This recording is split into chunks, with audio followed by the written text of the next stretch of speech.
जावलिया नै जावलिया उरहिनाय बिमा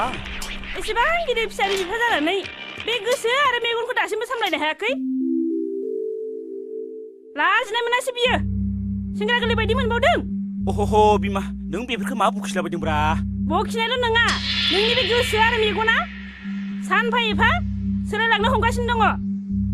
नों बेफोरखौ मा जानला मेला बखिलाबायदोंब्रा दा होना नायनांगौ बेखौ हले गोसोआव गैया बोथोरफ्रा बारग'लायलांसै बेफोरखौथ' बुंजायो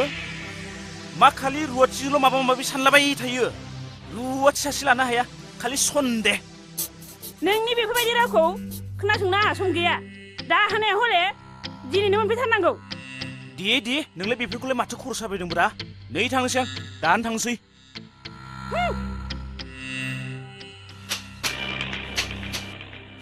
नोंबो गथ' मावना जानो फैदोंबा मोजाङै मावना जादोहाय दख'ना फैखो आदै दिन्थि गोसोफोरखौ बोलिया दा खालाम आंजों हले बेफोरबायदि गोरोबनाय नङा